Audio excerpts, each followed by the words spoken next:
Good evening, everyone. Thank you for joining us again this week for another Bet on Black pitch where we love and celebrate another Black founder who is doing amazing things. I am so excited to introduce to you David Cabello, who is part of a team, his brother Aaron, along with his brother Aaron. They have created Black and Mobile, and we are super excited to talk to them today. They have been in the media like crazy, and we love that I'm going to show you their campaign page. And what I'd love is for our logo to be among some of these other media tours that they've been on, because once you come to the 10K family and we love on you a little bit, it's nothing like this. So David, thank you so much for joining us. Super, super excited to have you here and have you with the community. For those of you on Facebook that are watching us, if you have any questions, please go ahead and put them in the comment section,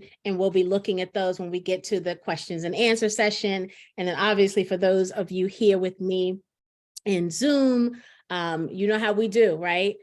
Put your questions in the Q&A section.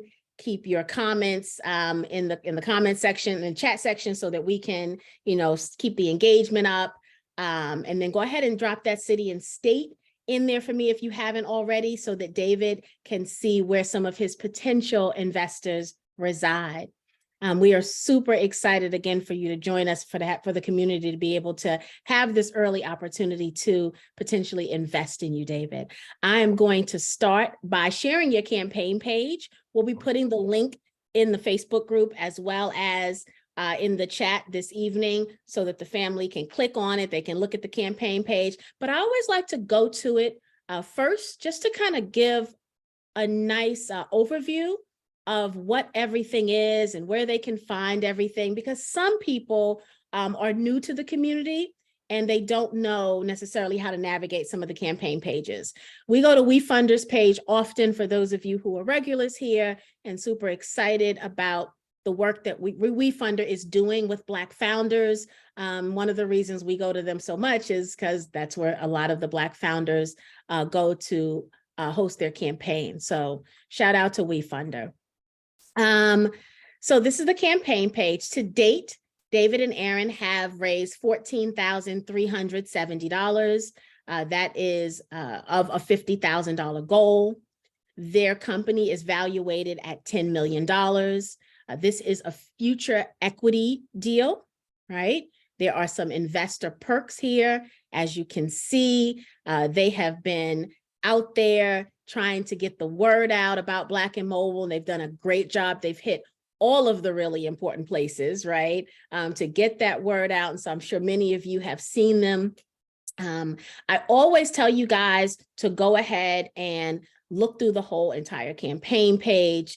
There's going to be a lot of information here that's going to help you as an investor determine if this is something you want to add to your portfolio, right? Because the most important thing about tonight is that you know how to do your due diligence, what questions to ask, and where to look for some of those things that are going to tell you the answers to your questions. And so starting with this campaign page is the first place, right? Because David and Aaron already know what you needed to know about them. And so they put it right here so that you can have it readily available, right? And you'll hear the rest of it in the campaign pitch. All right, and they are operating. This is not ideation, guys. I want you to know that. This company is in business and operating. So we're super excited to hear about everything they've done, how they got started, and where the company goes from here. So with that said, David, I'm going to stop sharing my screen and I'm going to turn it over to you. And again, welcome to the 10K Project. Thank you so much. I'm definitely excited to be here. I appreciate everyone that has joined. So I'm going to talk a little slow because I do tend to talk fast, especially when I get excited. And Black and Mobile is honestly one of those things that has been getting me super excited for the last 6 years. I came up with the idea in 2017 after delivering for companies like Uber, Caviar, Postmates, all the delivery services. But prior to that, me and my brother found a passion for just helping Black business. We came in, started working for a bookstore, shipping books to prisons, taught myself e-commerce, how to build websites, and I was able to use those skills for Black and Mobile, So I'm going to share my pitch that I'm going to go through, that's just a little bit of background, but I'll go through as far as just more about the mission behind Black and Mobile, and then into our pitch. So give me one moment while I share.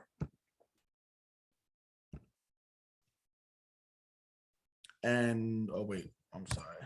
I didn't click share yet. Let me see. Okay.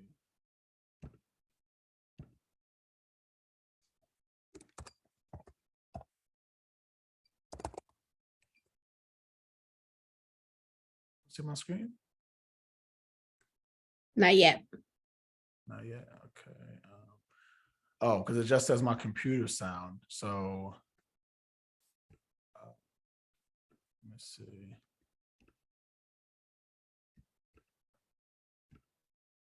There you go.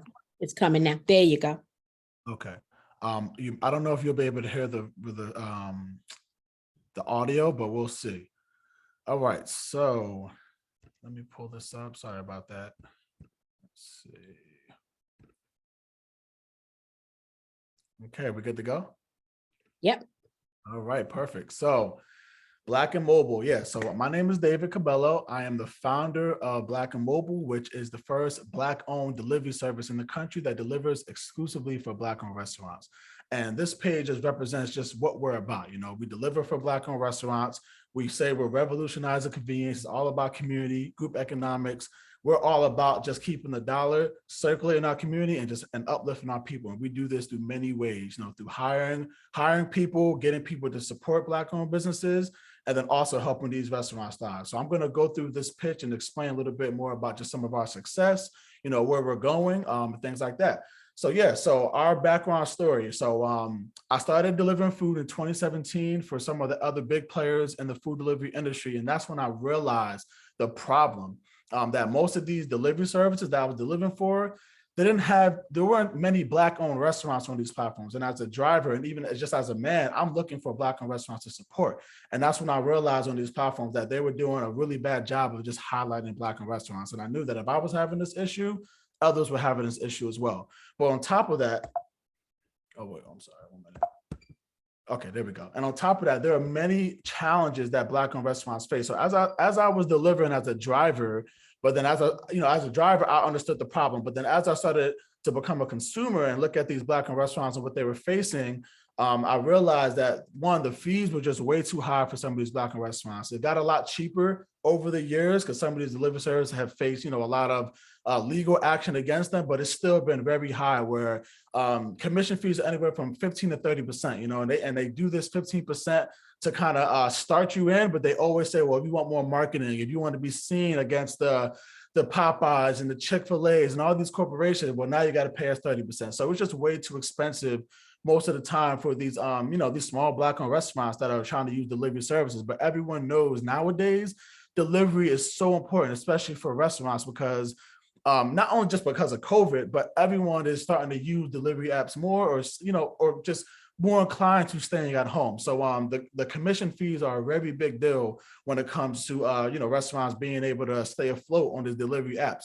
But then another problem besides cost is that it's just way too competitive. One of the competitors, I think, is Uber Eats. They have over 400,000 restaurants listed on their platform.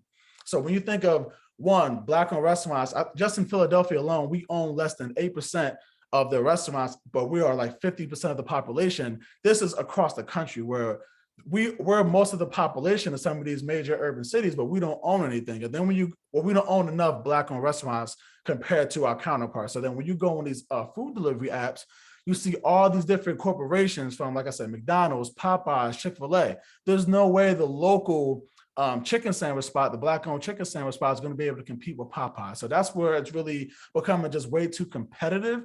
And that's why we created Black and Mobile, because we give these restaurants an opportunity to only be highlighted on our platform. And that helps them because now they're not competing against these corporations where we don't even partner with Black-owned Popeyes at the end of the day. At the end of the day, it's still a corporation. We make sure it's just strictly local Black-owned restaurants, mom and pop stores, and that gives them the advantage because our niche market, although people will say it hinders us because we're not able to capture all the businesses out there, it actually gives us advantage because now we're able to focus on the needs that Black-owned restaurants actually they have in this market. And it's not just getting the order there, but they need help with marketing.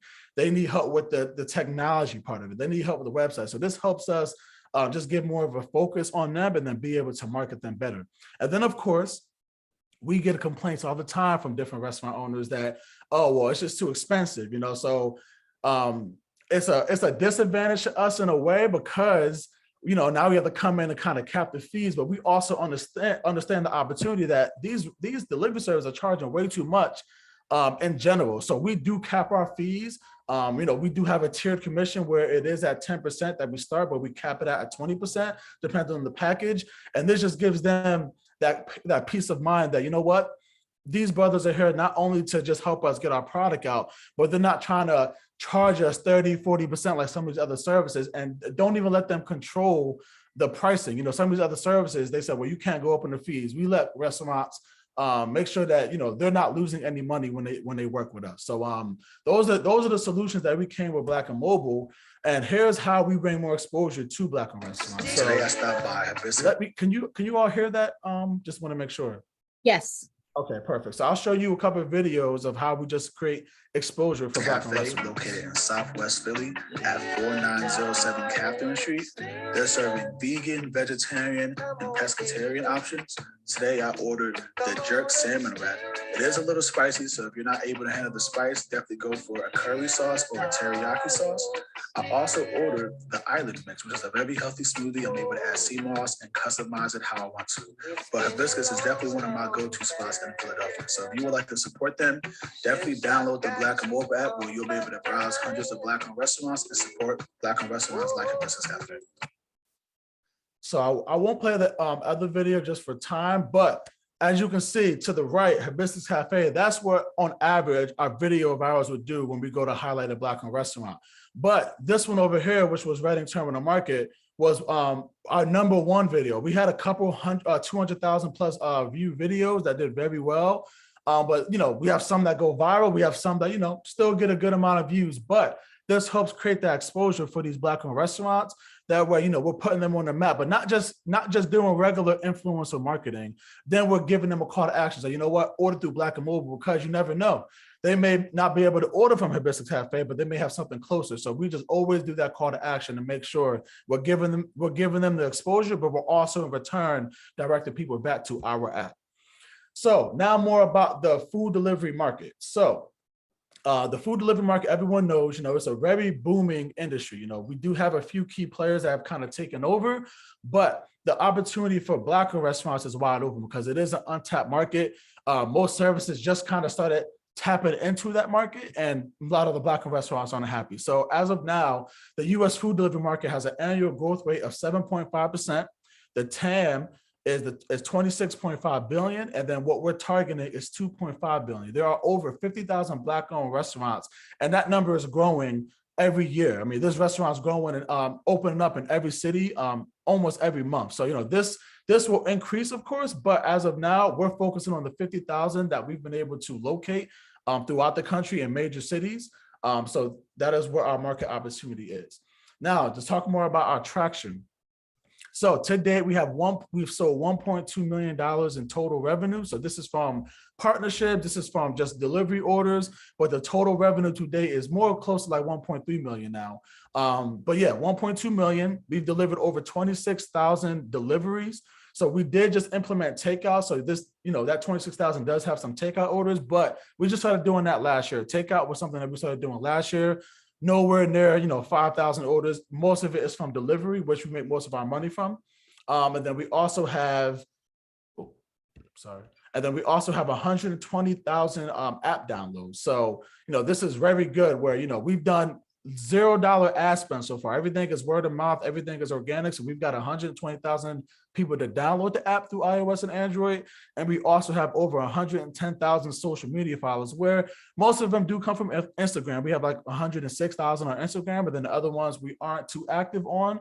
But Instagram has been like the number one for us. Now, of course, the best slide, because this is how everyone's going to be able to make their money back, because this is how we generate revenue.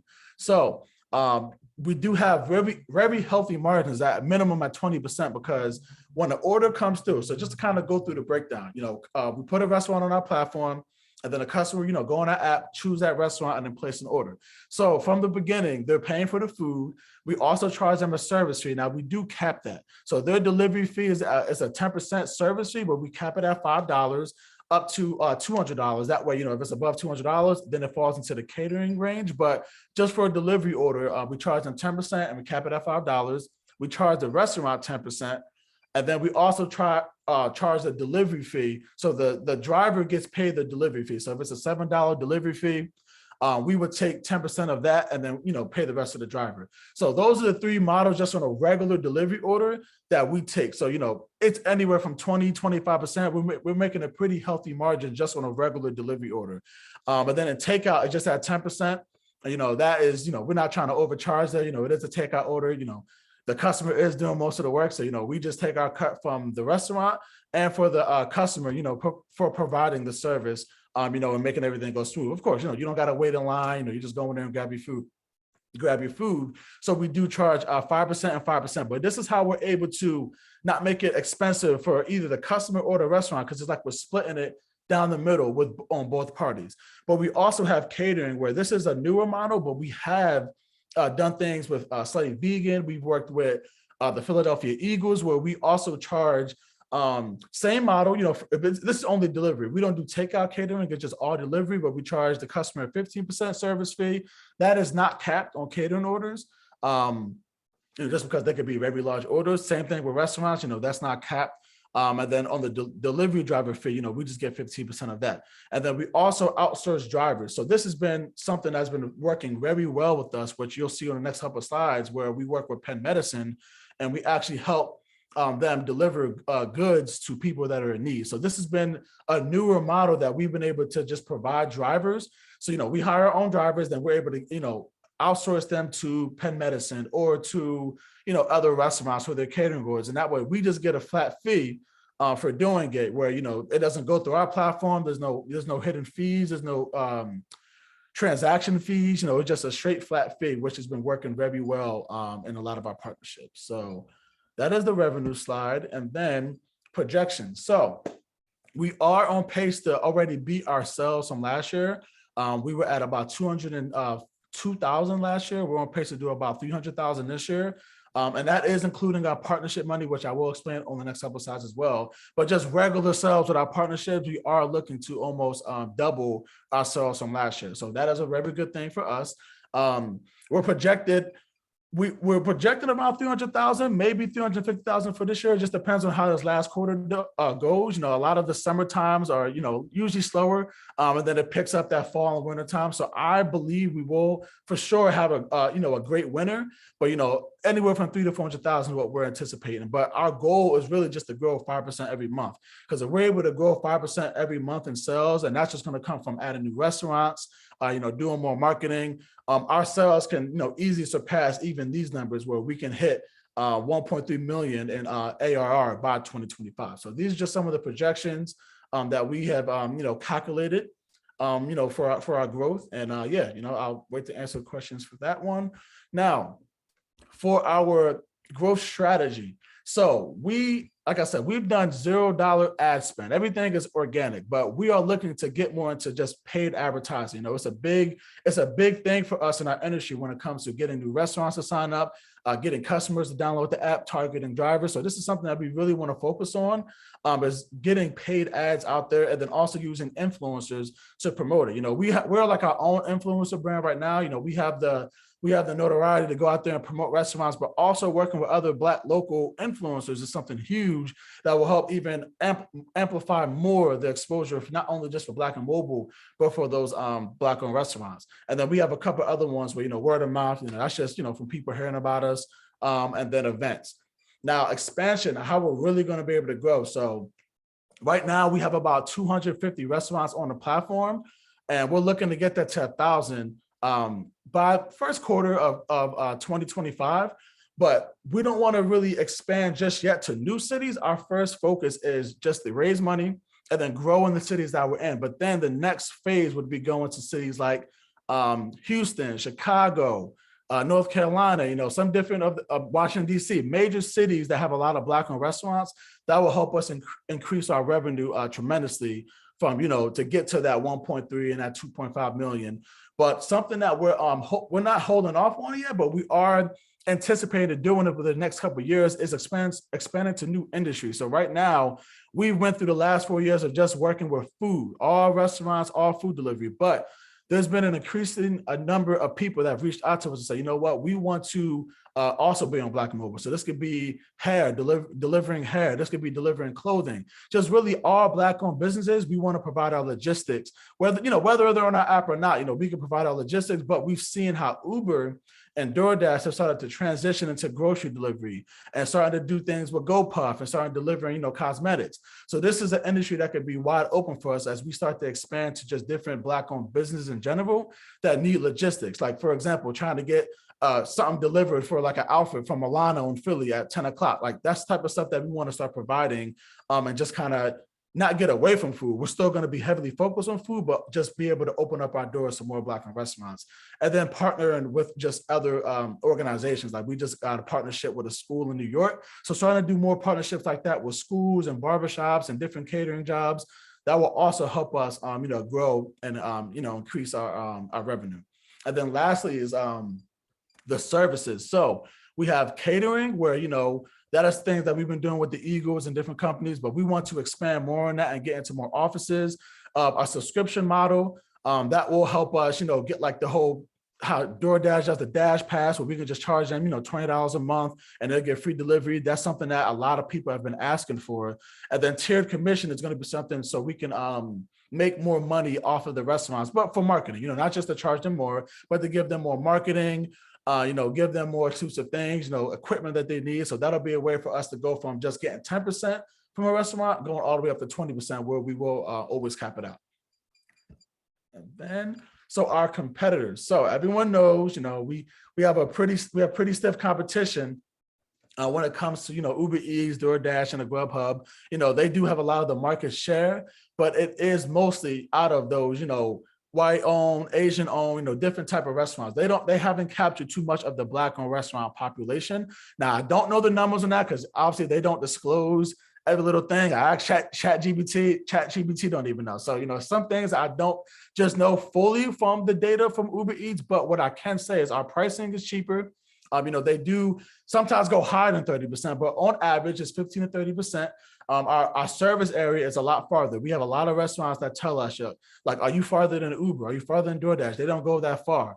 And there's advantages and disadvantages to staying within a short radius, but we do cap it at 10 miles. So this doesn't mean every restaurant will go to 10 miles. If you're selling ice cream, we're not going to do a 10-mile delivery, but if you're selling something that can just last long, if it's a platter and the customer also knows that they live farther away, that, the preparation may not be as hot, they also understand that. But we do offer a longer service area. That our niche market is what also gives us that competitive advantage against the other food delivery services, because they're just not focused on Black-owned restaurants.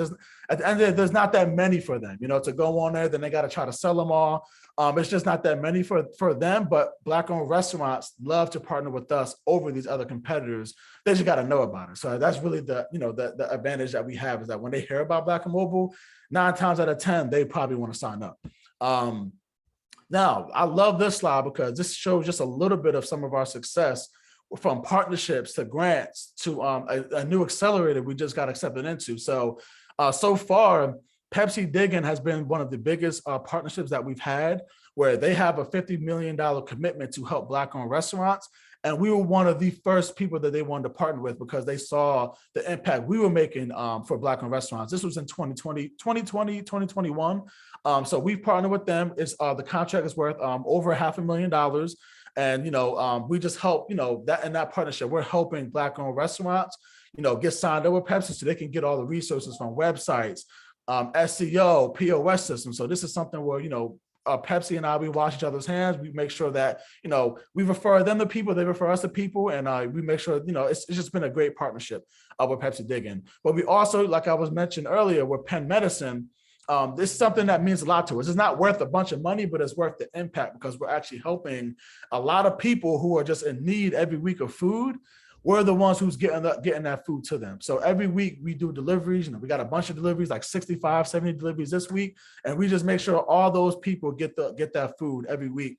But this is something that means a lot to us. We've worked with companies like Temple as well to do this, but Penn Medicine has been the last 2.5 years that we've been working with Penn. And then, some of the grants that we won the first Entrepreneurs Day with Damon John. We were one of the first winners there. And then we also won this grant. And the most exciting news this year, outside of the accelerator, is that we are officially the only Black-owned delivery service that's partnered with Reserve with Google. And if you don't know how hard it is to get in there, we got accepted on our first try. But that is something like delivery services dream of being on there, because right now it's really exclusive to only the big guys, the Uber Eats and the DoorDashes. Only the big guys can get Reserve with Google. So we got it on our first try a couple of months ago, and we are currently, developing it. But we are officially, the only Black-owned delivery service partner with them. And then we have our accelerator that we're going through this fall, where we'll be able to get more knowledge and get access to loans and capital, and really just increase our business acumen, backed by Goldman Sachs. So that is something that's very exciting to us. And then a couple more slides. So we got our team slides. So of course, this is me and my twin.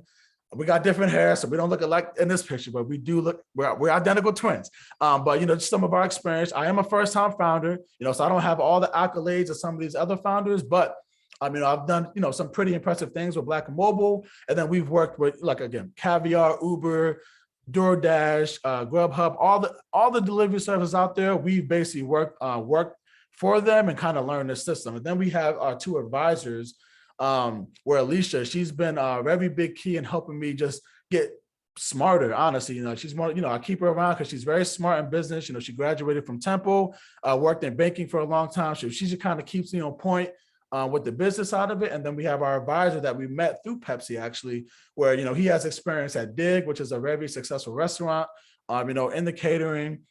He does consulting for delivery, for really delivery only. He's one of the only delivery consultant companies out there. And he partners also with Pepsi, but he also graduated from MIT. So he's very smart. He knows what he's doing when it comes to, delivery and how the world works. So our raise, let me slide this down. So yeah, our raise. So we're raising $1 million for 10% of our company. So we are valuing at 10 million through a SAFE. And this is just saying, right now, we may not be worth 10 million right now, but we know we will be with the investment and all the money when we get it, when we invest in getting a custom app. So right now we do have a solution that works very well. It works. It gives us all the basic out of the box solution, but we want something more custom, more branded. And this comes from even working with people who want to partner with us, like Toast, like Reserve with Google, like Charlie. These are all POS systems and different aggregators that's going to help us get more orders and get more people signed up. But on our current platform, we're kind of limited. So we wanted to get something more custom, because then we can start doing ads. We can start owning more of our data, instead of just kind of white labeling it. We've been white labeling it for the last 4 years. So we want something custom. We did have a little hiccup. We're trying to do our own custom map. So, we wanted to make sure we get the right amount of money this time to do it properly. But the number one thing is team. Like, listen, I used to be one of those solo founders. I can do it all. No, we don't. I don't want to do it all anymore. I want a proper team from marketing, from dispatching, from sales. This is the things these are the positions that we need to fulfill. So, I can go out, of course, I'll still be doing day-to-day marketing, but we need like experts, like people who know how to run these social media channels and how to do these paid ads. And of course, I'm there to learn, but I don't want to be the smartest in the room. I want other people that are smart, that can take the load off so we can grow faster. And then marketing, I feel like marketing is just a very big piece, because we've gotten this far with no paid ads, $0 marketing budget. This is all me on social media. When you're going on social media, you'll see it's all my face on there. I do all the marketing, but we want to start doing paid ads, like TikTok, Instagram, Facebook, all these different channels that we can start using to get more people, because a lot of people have not heard about us, whether it's Philadelphia, Atlanta. There's a lot of people who still haven't heard about us. So we want to do a big push of marketing, and then the operating costs would just give us runway for like 18 to 24 months. So, of course, some expenses may increase as we get money, so we can use the systems that we need and want. But this would give us at least an 18 to 24 month runway. So, we can kind of accelerate our growth.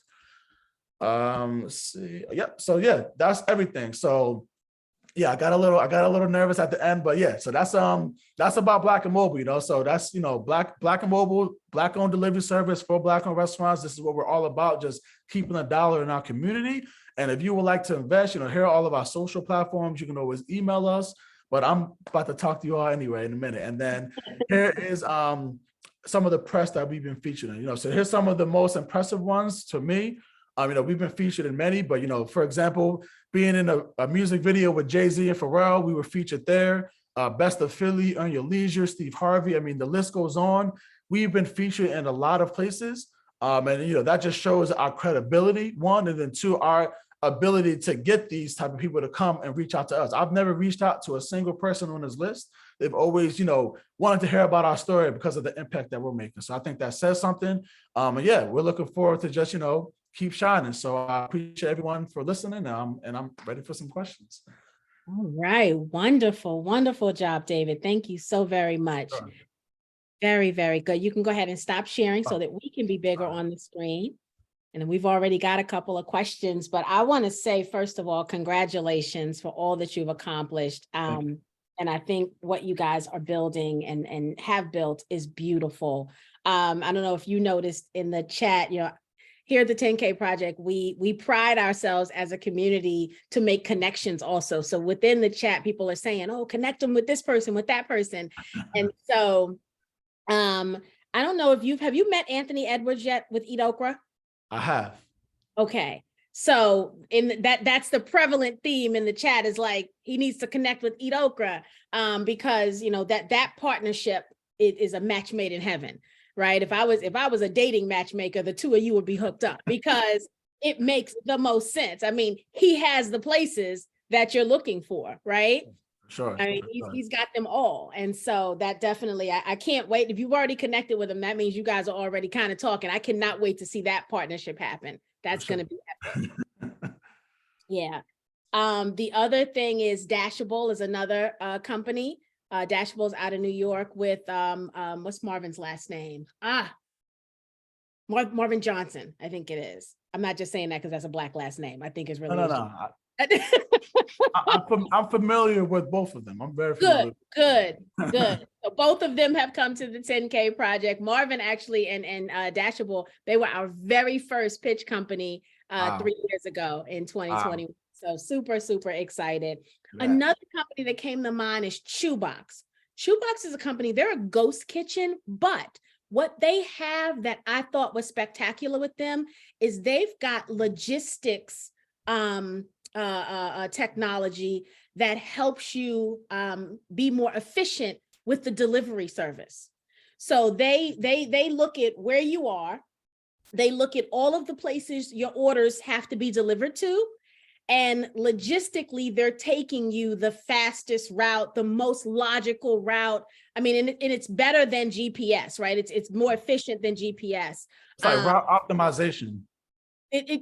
So that's the terminology. That's exactly what it sounds like. But they do a great job with that. I remember that from their presentation. So like that's somebody I would love to connect you with, just so you can just kind of chat it up a little bit. So I made a note to do that as well. But super excited about what you guys are doing. Thank you. Appreciate it. I also wanted to talk about, so right now you're in 5 cities, right? Yes. Atlanta, Baltimore, Los Angeles, Philly, New York. And New York, yep. Okay. And then you talked about the growth and all of that stuff. So the one thing I'd love for us to do and for everybody watching is like, we need to download the app too, right? I mean, that's one of the easiest things that we can do. Even if we don't live in these cities, we may visit some of these cities, right? And we may need to utilize the service. I shared a story about me downloading the Eat Okra app and using it when I was in Jersey for something. I mean, so like I think we need to think about all the ways as a community that we can assist with the mission. And so when David shows this slide the next time, how cool would it be for that, you know, to say 140,000 downloads versus 120,000 downloads, sure. In addition to, you know, the sharing the news about Black and Mobile, and then also obviously considering investing. So just thinking about all the ways we can add value to your company. So Bernard has a question. He says, how far in New York do you service? He said, New York has hundreds of Black-owned restaurants. How will you address that? Yeah, so right now we most of the restaurants that we have on the platform are in Brooklyn. Brooklyn, Queens, and Harlem. Those are like the three areas that we're most that we're in right now.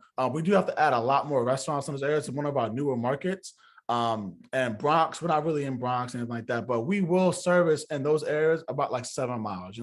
It's very different. So it also, we have a 10-mile radius, but it also depends on the city, because 10 miles in Atlanta is way different than 10 miles in New York and in Philly and things like that. So it really depends on, like, if it's in Queens, we can get away with being a little bit more spaced out, that 7-8 miles. But if it's like in the middle of Harlem, if it's in the middle of Brooklyn, we try to do that 5 to 6 mile range to kind of keep it a little bit lower. But yeah, no, we know about the hundreds of restaurants out there. We have a database of all of them. So right now, our goal is to make sure that we just have the funds, so when we go approach them, give them a tablet, get their POS integrations, kind of make sure we're ready and set up, because to get one impression. So before we go in there and start trying to sell, we want to make sure we're coming correct. Nice, very good. So let's talk about that for a minute. Let's talk about what that experience looks like for the restaurant, right? Yeah. Because we have also in the community many restaurant owners who are in the cities that you're servicing.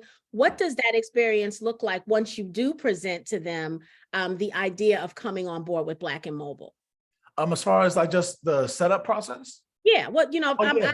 I got an oxtail spot in Brooklyn, right? You come to me because I love oxtails. This is like the second, I feel like this is the second week I talked about oxtails. I do love oxtails. You come to me, you heard about my spot, right? And you want to partner with me. What does that mean for me outside of saving on my fees, right? That I'm already paying to the DoorDashes and all of that. What do I need in order for us to be successful together? Yeah, so I feel like the number one thing that people sleep on a lot are the images of food. It's becoming more popular now where people are starting to take really good images, but if you go on Google and you go on these different platforms, it's not always the best photo. So I think that that's going to separate the restaurants that are going to do very well on any delivery service, regardless if it's Black and Mobile or not. Any delivery service, you're going to need great photos, and then that is why some of the other services go in and take those photos for them, but it comes at a higher price. I feel like that's going to separate people. Then also marketing. I feel like maybe some restaurants think that, this delivery service is going to come in, they're going to just solve all my marketing problems. You still have to promote as a restaurant. I offer delivery, like I offer takeout, I offer delivery, I offer this and that. So I think that a combination of both the delivery service saying we deliver for this restaurant, but also the restaurant saying, oh, we can get it delivered, whether it's just Black and Mobile or any other service, here are the options that you have to get it delivered. I feel like those are the two biggest things. Of course, of keeping the menu updated. No one wants to order and you're always out of something, or, the prices are wrong or something like that. So you just making sure you keep the menu updated, which the technology part of it could be a little hard, and kind of keeping up with it. And I wouldn't say hard. I just think that restaurant owners are just very busy, so then if they're already short staffed, you got to try to find someone just for delivery. It comes a lot, but what it looks like for us is just very simple. We come in there, we give our pitch. If they want to sign up, that'll just be us deciding if they want a tablet or a POS integration, because, some people, they don't want to have an extra tablet in there, or they don't want any tablet. They want to go right through the POS system and then print out. So we have been able to get partnerships with most of them. We do have partnerships with almost all of them besides one, what is TriOtter. They're just very difficult. I'll say that they're very difficult to get a partnership with, but outside of that, we have connections with most of them. So it's either going to be, they get an integration or they get a tablet. And then from there, we would just upload their menu and get some images on the platform, and then just start taking orders. I mean, it's a fairly simple process. That's how we're able to expand very fast, because we have other ways where, we could add people that want to just, let's say you don't want a tablet, you don't want a POS integrations, we can pay for it in person. We can go up and we have like little debit cards that we could just go and pay for it in person. We have ways of getting around anything to make sure that we can get orders to the Black-owned restaurants, but it's fairly simple. Nice. So that definitely does sound like a very simple process. So as a restaurant owner, I get a very simple process to onboard with Black and Mobile. You help give me, you help with the marketing, right? Because you're hosting the restaurant. And you're on our app at all times. On your app at all times. And so people are scrolling your app, they're looking at the videos, they're looking at the great pictures of the food. So you're helping me get more exposure, right?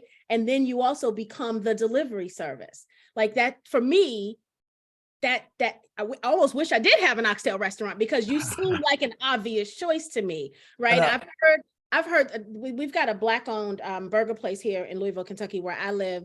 And we like to go pick up because I'm still a little weird about, people, strangers touching my food, but I'm a special breed. So I like to go get my food. But one day we were having a conversation with the owner, and he was having, in real time, he was struggling and trying to decide if he was going to continue to use some of the other services because they're so expensive. And so the conversation he was kind of having with us was, I can't afford to keep paying the fees, but I can't afford not to because so many people use them. exactly. And so he's a small Black owned business, some of the best burgers out there, right? But this is the challenge that small companies And have. then you're going against McDonald's and Burger King and Chick-fil-A and all these other Right. burger spots. That's exactly why we're firm on not just only working with Black-owned restaurants, but not working with corporations, because that would defeat the purpose of, okay, we got a Black owner who owns Popeyes. That's great. I love that. But you're still going to take away from that local burger shop or chicken shop. So we just make sure like that very problem is something that's very known to us, where we just make sure that, yeah, we lose a lot of revenue to that. I'll be honest, like these Popeyes and McDonald's, they were bringing so much revenue, but we're like, you know what? It would not be fair to these other restaurants. So we're just going to make sure we keep promoting these restaurants because those are the ones that are truly those hidden gems that need the support. So I understand that story completely, for sure. Yeah, I love that. I love the mission. I mean, you speak my language when you talk about the ecosystem and keeping the Black dollar circulating. I mean, that's what we do too. That's why we exist as well too, right? And so I love the mission being aligned and really focused on that Black owned business that is not part of a franchise, right? Success and love to all of the franchise owners who are Black, but that mom and pop shop, that restaurant that's been in the family for, 4 or 5 generations. Or even the first timers. Even the first timers, you're right. They're right. You're right. They need us to patronize these locations so that they can stay open. Absolutely. And so I love that you're getting them out there.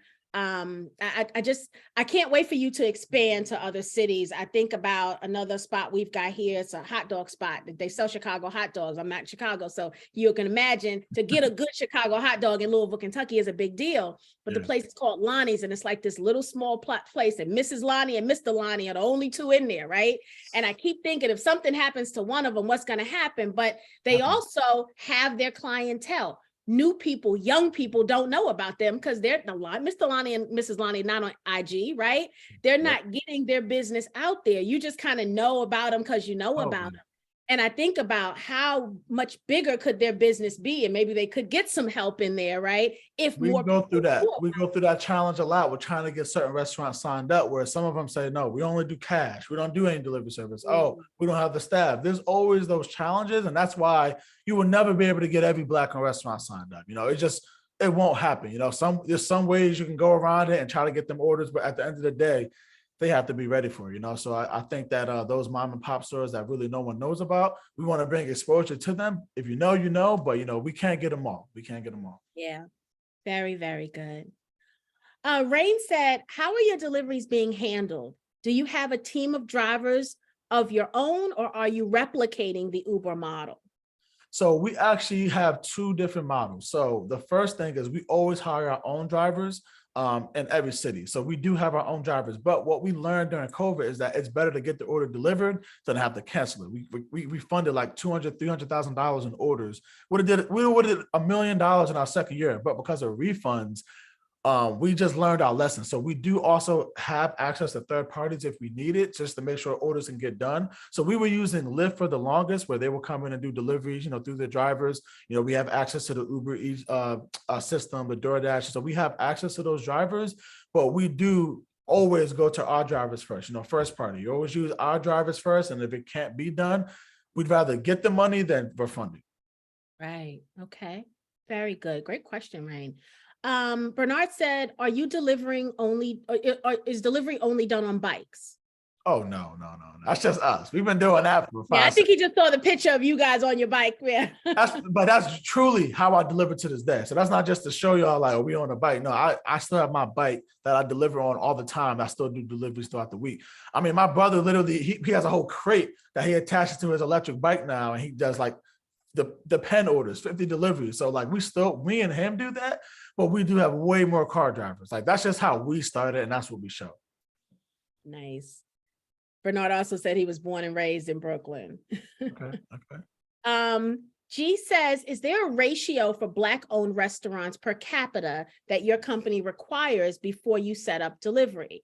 Also, is there a ratio for Black residents per capita that you require? Just thanks and good job. Great job, excuse me. Can you repeat the question? Because I got the second part, but the first part I didn't get. Is there a ratio for Black-owned restaurants per capita that your company requires before you set up delivery? And we'll leave this question up a little longer so we can separate the questions. Well, because I know they both were per capita. So I'll give you the short answer, then the long answer. The short answer is I've never looked at it as it per capita. I've never looked at it from that perspective. I've researched and I've seen that terminology. I've never approached it that way. Simply how we do it is, and I guess it could be per capita, but what we do is we get a list of all those restaurants, so that can be from other Black-owned directories, that could be from Google. We have our own database that we keep. From there, whatever city has the most Black-owned restaurants, those are usually the cities that we want to go first. So again, it is the per capita, but I don't use that terminology. I should, but it's not something I'm familiar with. But we just go where the most Black-owned restaurants are. But that's like the first inclination to choose a city. But what really determines if we're going to go to a new city is how many restaurants actually sign up. They can have all the restaurants, but when we go to DM them, so we have our database of their Instagram, of their email, we find all the information we can, and then we just do cold emails. When we go out to that city, we literally go to every restaurant and hand out flyers. So we just go to see how many restaurants we can get signed up, and then we go say, okay, we can go to that city first. So short and long answer. Great answer though. No, I love that. I love that. Lorraine in the chat says my last delivery from you guys was a young person on a bike. So okay, so you got some delivery people out there doing their thing. I love it. Sure. Notice he said his brother's on an electric bike though. He's not just on any kind of bike. I am too. Nice bike. We're both our bikes like $3,000 a piece. So right. Yeah. Bernard said, I like your idea and plan. And it sounds like he said he's in. Very good. Well, Bernard, where we have the campaign link. And how, because you've been around since the beginning, Bernard, how to hit invest. So love it. Thank what you. other questions do you guys have for David?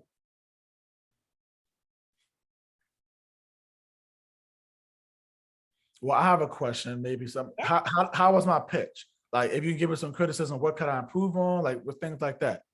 I don't think anybody has ever asked us that. Interesting.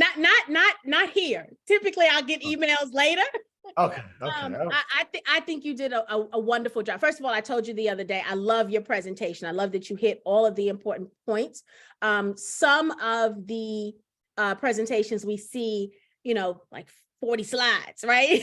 Right. You don't need that many slides to tell us how amazing you are, right? And so I already talk a lot, so.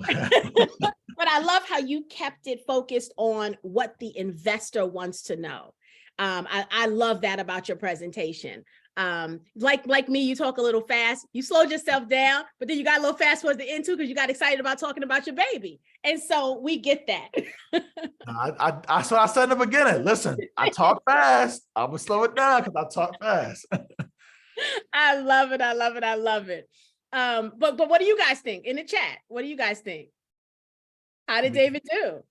Let me go through some of these. Let's see. Chandra said pitch was nicely delivered and nicely designed. I designed it myself, by the way, y'all. This is all. I didn't get no help from it. Like I asked, of course, feedback or what you think about this. This is like version 20, but okay. No, real talk then. Real talk. If you did this by yourself, you did really good. I mean, we've seen slides from people who have, they've raised like millions of dollars from VCs, and their slides don't look as good as yours. Your deck is really, really good. I appreciate that because Yeah. I've studied many decks. I went to Techstars in person and I watched their demo day and I watched their slides. So I try to, of course, emulate that. Like I want a good slide because I am applying to Techstars. I made it to the second round. Listen, That's a big listen, deal. that's a big deal. I didn't get in, but I still made it to the second round. Okay. But, Next time when you apply, they'll remember you, right? Next time you you'll know, make it to the next round beyond that. No, this is good work. And I can tell you, as an investor, I love like one of the things you said when you were presenting, you said, I'm a first time entrepreneur. Don't say that in the way that it is a negative. You are someone who had, that's a big positive. You worked for these companies, you went in and you learned how they do what they do, right? You realized that there was a market to do the same thing and serve a clientele that is oftentimes invisible, right? And you've learned all of this by just using your brain and researching based on what you share with us. That is huge, right? Yeah. As an entrepreneur, I know firsthand, it is not easy to learn all of the things that you have to do to be successful, right? Even to have the time to learn them, right? But that is not an easy task. You are the kind of founder I want to invest in. You're making it work. You're doing it. You didn't sit on an idea for 5 years, right? I always joke that, if you got a business idea in your nightstand drawer, go ahead and take it out and be bold. You did that. You didn't sit on the idea. You went out and you made it happen. And when we look at the it was 2 $1.5 months. million in sales already, I mean, you are doing it. I appreciate that. No, it took me 2 months. I remember when I first had the idea, the chills that went through my body. And ever since then, I wake up, I go to sleep thinking about Black and Mobile. I wake up thinking about Black and Mobile. So it's been this way for the last 5 years, almost 6 years. But I definitely want to say more in a positive way. I feel like I'm sometimes a little too humble, but I do think that, being a first-time founder is something key because it shows that, look, I've never worked a 9 to 5. I don't even know what that lifestyle is like. I've literally been from 21 to coming up with an idea, and I've been doing this ever since. So I think that no, it's definitely a positive thing. That's a positive thing. And being humble is sometimes overrated. I feel like people sometimes tell us we have to be humble to keep us in our place. Be bold, be brave, brag on yourself, right? Brag the hell out of yourself because you are doing an amazing job. And so brag on that, right? People will know when you say it if there's malice there, right? Right? Yeah. You can be humble and still say I'm dope, right? And everybody can see the results of that because what you're doing is amazing. So you asked the question and they're all saying how great it was. So Eddie says, great job, loves the colors, the choice of structure. Mark said, very professionally presented. Brenda said, informative. Chandra said, you're trying to put her out of work. So Chandra must create these presentations for other people. She said, you're trying to put her out of work. I haven't charged anyone yet. So I just did it for myself, but there are like a couple questions in here that I want to address. What are your delivery hours? Yes, so our delivery deliver to college campuses. Yeah, so delivery hours is from right. So it's different because LA, it's the 3 hours behind. So right now the delivery hours in Philly, we start at 8 a.m., and then we go until 11 p.m. And then LA is just always 3 hours behind. So it's like 11 a.m. to like 8 p.m. So because right now we don't have someone working 24 hours over there. To do that. So those are our hours. And then college campuses, we have delivered to college campuses, in Atlanta and Philly, where it's a lot of college campuses, but we haven't really like penetrated that market completely. Like, colleges, they always are ordering online. And we haven't really penetrated that market yet. But like, for example, we got the Howard basketball team. They want to partner with us to help them get things delivered as they travel. So like we have the opportunity to not only connect on the sports side of the student athletes, but then also, with NIL deals and just things like that, but also the actual students that just want to eat. So that is a great question. We are looking to tackle that market more. I see that some of them are just going away, some of the questions, I guess. I think our admin is deleting them once you answer them. Okay. What's your long-term plan? Is there an exit strategy? Yep, I was about to go to that one. So long-term plan, I'll start with the second part of the question, because there could be an exit. I will say I'm not structuring my company for an exit. I'm structuring my company to make money, to be here, to pass it down, because we never get passed on anything. But on that same note, we've had DoorDash reach out. We've been in the eyes of Uber. We've had people like that with their eyes on us very much. And I'll give you a little quick story of an example. A restaurant owner who used to work for Uber, she quit from Uber and started her own restaurant and signed up to Black and Mobile only. And she told me word for word, the amount of meetings that we've had about you in our company and labeled you all a threat, we're clearly being talked about in those rooms from the Ubers and DoorDash. So I wouldn't be surprised that as we grow, they reach out to us, but I am not structuring my company for that. I'm structuring my company to really grow, because it's not just Black-owned restaurants that need logistics. It's also just the regular Black-owned business that's out there selling hair, cosmetics, clothing. Clothing's going to be a huge one, because a lot of our people sell clothes. So I think that, I'm structuring it to do that, to do catering. There's many things we can do with this, but I'm not opposed to an exit. I just don't want it to be too early, and I don't want to. It's not about being a sellout, but it's more about just making the right decision. So I'm not opposed to it, but right now, not thinking about it.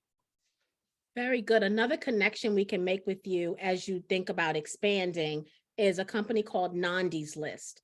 Nandi's List is a Black woman-owned business directory, and he's got several million names of Black women-owned businesses in all sectors. So that's another one. Antonio is the founder. I can make an introduction there as well.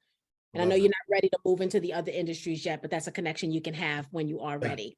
Yeah. That's definitely something that we want to do in the next couple of years. Now, for the Black consumer or Black-owned restaurant, do we serve everyone? So I think I get what you're trying to ask. So basically, it's for restaurants, only Black-owned restaurants can sign up. You could be 50-50, as long as there's a Black owner, we accept them as a restaurant, but we don't.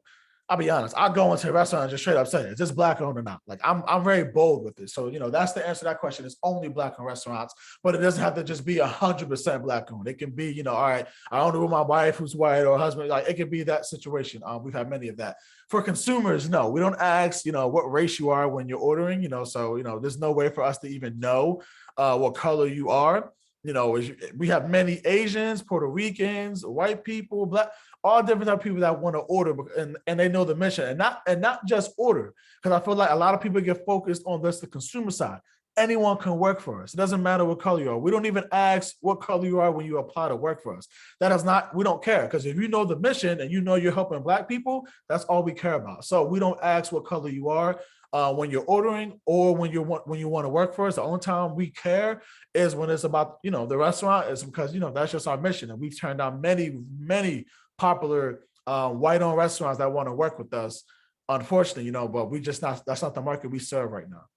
Yeah, very good. Very, very good. Anonymous is recommending Creeby Coffee as a connection. Creeby's only in Illinois, so I could definitely make that connection, Anonymous, but since Black and Mobile is not yet in Illinois, it may not be as meaningful just yet, but I could absolutely make it because they'll be in Illinois eventually.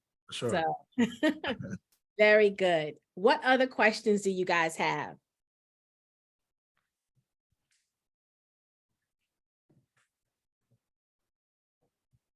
Let me just make sure I don't have any other questions written down. I want to make sure my computer doesn't die. Okay, good.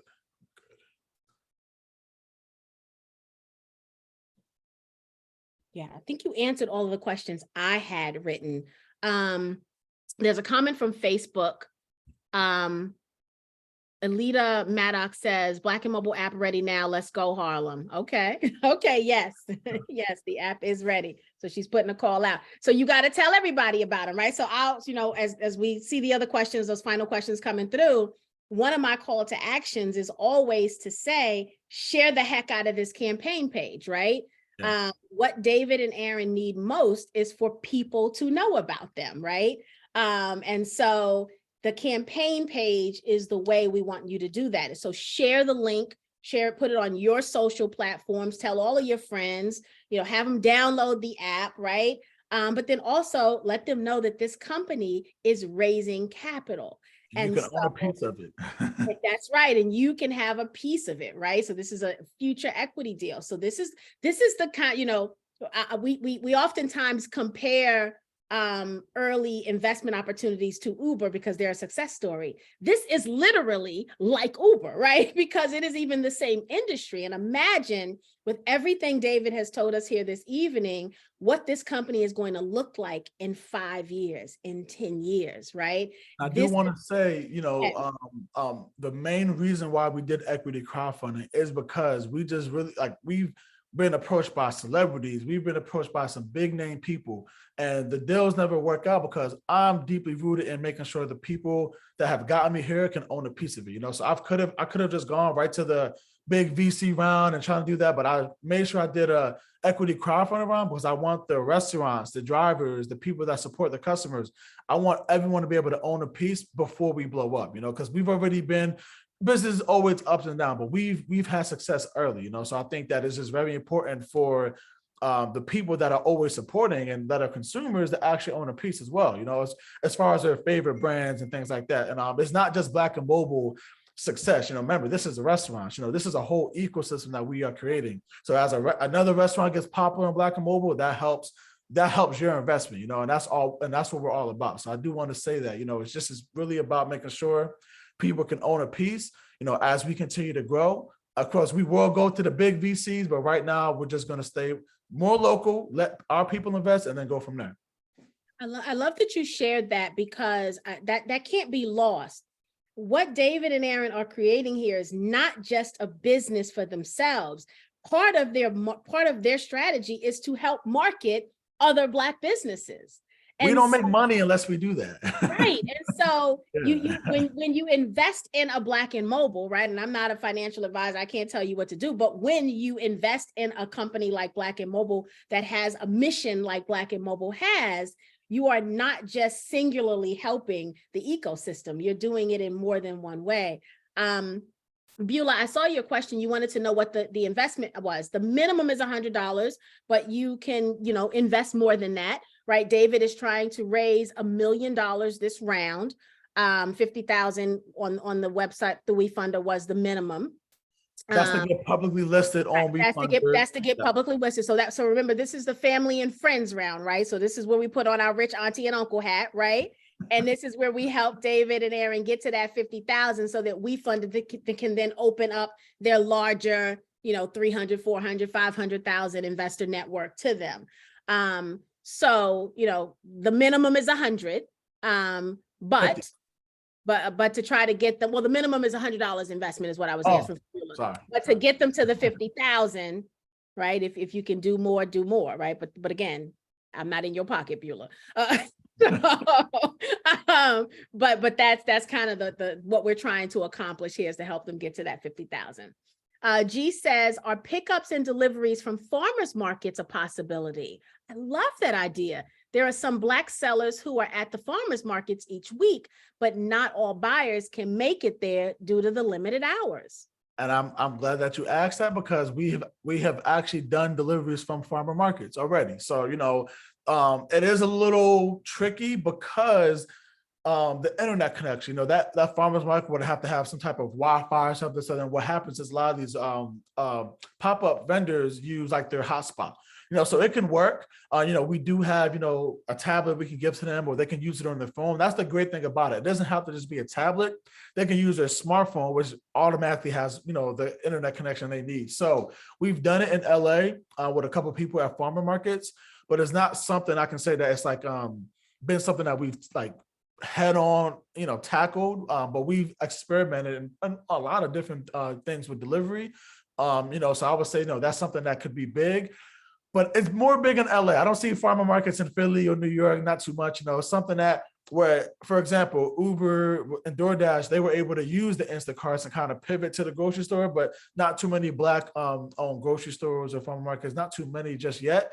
And I think that is be very important where I've had talks with different people about getting like the Black farmers in this conversation as well. So, we've had these conversations where we can kind of just use our logistics. Like it doesn't have to just be a food delivery. It could be our logistics, getting some of these farm to restaurant where we use some of these Black farmers and get it to the restaurant. So we've kind of thought about it all, but we want to make sure we can go raise before we start doing all these different cool ideas, you know, because we do have a lot of them. Nice.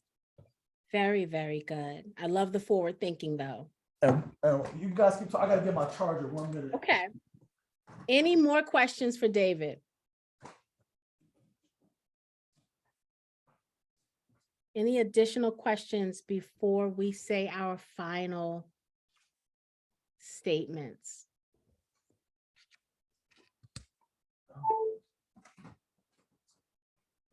Sorry about that. I didn't want my computer to die on you. Good. Looks like the family, yeah, Bernard saying great presentation. Looks like the family, you've answered all of their questions. And so that's wonderful. That's a good thing. That's a good thing. That's a good thing. So David, what are the final, what are your final statements? What would you like to leave the family with this evening? Yeah, you know, so I definitely want to say, you know, first, thank you all for just, you know, listening in on the pitch, you know, take your time, you know, on this Tuesday night to just, you know, hear Black businesses speak, you know, about their journey and entrepreneurship. So I definitely want to say thank you to everyone. But just really about the type of person that I am. You know, I've been through a lot of ups and downs, times from wanting to quit, times from being on top. You know, I've been through all those different things, you know, and I've learned to be balanced. But I think what we really need is just for entrepreneurs to get the same type of support and kind of belief that we believe in these celebrities and these people that, again, not that they're not making real change, but this is something that I literally have like sacrificed like a lot of my youth for, a lot of like different things that I could have done. And I want to make sure that, you know, like I put on not only just for Black owned businesses, but just for the Black community. So, you know, just this type of person that I am, I'm going to figure it out. I'm going to get it done. And I think that, that's what separates me, you know, because I know I'm a great founder. Outside of just being, you know, great in business, I'm a great founder. I'm an innovator. So, you know, there's many more things that I'm going to do. So, you know, when you're investing in Black and Mobile, you know, you're just investing in the dreams and the vision that we have. And that's sometimes all we really need to get over that hump, is just more people to believe in you. You know, like I wish I had that, the friends and family just to go and like, you know, like actual, you know, family to go say, look, invest in me, you know, but we all know that's not the case. So I definitely appreciate everyone just being here and investing and taking the opportunity, because, you know, it goes a long way. It helps my confidence, you know, helps in the company keep going forward. So, you know, definitely download the app, you know, give us some feedback. I'm really big on feedback. I'm really big on criticism. Not that I always focus on the bad, but I don't always just focus on the good. I feel like that's how people just get blinded. I want to know what's going wrong. I want to hear the customer. I want to hear what's going on so I can improve. I'm all about improving. You know, so if you guys, you know, have any feedback, you know, you can feel free to email me. You can feel free to reach out on our social. Make sure you follow us, you know, on all of our platforms. But yeah, you know, just know when you invest in me, you're getting someone who just never gives up, who's really been through so much these last couple of years. And I'm still standing. So, you know, I hope you guys get to learn more about the journey. Absolutely love this. Guys, I always tell you, like, if the children are watching, right, that they need to, you know, be encouraged. This is one you want to replay for them, right? Because it's very different seeing a young man who has already had so much great success talk about his dream, talk about, I never had a 9-to-5, right? I've never had to do that, right? He's an entrepreneur at heart, and he is living in his truth, and he is doing it boldly and bravely. That's a big deal. Our children who also, where you see that entrepreneur spirit in them already, this is the one you want to replay for them, right? They're already talking about the candy hustle they got going on at school, right? Or they reselling their lunch. Like, this is that you got an entrepreneur spirit child. If you got the kids selling their lunch, like you need to tap into that. And this is the session you need to show them so that they can believe it. It's not just always about sometimes seeing it from someone who looks like us from a color standpoint. Sometimes it's also about seeing someone that looks like us from a demographic and an age or a gender standpoint, right? We don't know what barriers our kids think they may have in this world. And so we want to show them what success looks like in all shades of us, right? In all genders of us, in all ages of us. And so David, this has been a wonderful presentation, and I cannot wait to see you in 3 years and to see the founder you are going to become and the company that you and your brother are going to build, the empire that you're going to build. Congratulations in advance, and I am happy to have been given the opportunity to invest early. And so thank you for giving this community the opportunity to hear your presentation and to be a part of your journey as well. Thank you so very much. Thank you so much for being patient with me, Tawana. You know, and again, I just appreciate everybody. So yeah, no, thank you all for listening. Much love, guys. You got the link. We'll put it in Facebook. We'll put it all across our social. We've got it here in the Zoom. It'll be in your newsletter. It'll be in the replay. Y'all ain't got no reason to not click on this link and look at this campaign page and share it, okay? You ain't got no reason to do those things, right? Ask some more questions on the WeFunder. You can ask questions, you can leave feedback. You know, again, everything you see on WeFunder and that from the pitch deck to all the writing on there, I wrote everything. I put all the designs together. So like, I'm not perfect, but you know, I'm here for improvement. So if you see anything, let me know, please. I love it. Oh, got goosebumps. Thank you so much. Thank you so very much to the community. We showed up. Now we got to show out. Sure. That's our job, right? It's as simple. This is not rocket science, what we do here every Tuesday, right? It is not rocket science. We know what we're supposed to do. I love you guys. Thank you for showing up with us in 10K Project every week. Thank you for being a support for this organization, this Black-owned organization. I appreciate you guys. I am nothing without you. And thank you so much for loving on these Black founders with me week after week after week. David, you are founder number, Talisha, is David 97? 98. 98, you're founder 98. Okay. 2 more weeks, we will have helped 100 Black founders raise capital. Wow. In That's 3 amazing. years. That's amazing. So exciting. So, and we would have more, but we've had so many of our founders come back for their second and third round. So we only count unique founders. Okay. Okay. And the fact that founders come back a second and third time is a big deal, right? That's when you know you're doing something right. When a founder says, I want to come back again because the family showed me so much love. And so, guys, as long as the founders are out there, we have a mission. I'm not giving up on it, even though some weeks your girl is tired. but I'm here for this. This gives me, looking at founders like David and hearing presentations like tonight's presentation fuels me. And it is the thing. This fueled me. Listen, this fueled me too. I'm not the big on pitching all the time. You know, I feel like I'm more about doing the work, but this helps also. Like I said, this helps my confidence. This helps me keep pushing forward. So I'm with you there. Fueling is the right word. That's it. I agree. All right, brother. Till the next time. All right. Thank you, community members. I love you guys. Mwah. Peace and See you later. blessings.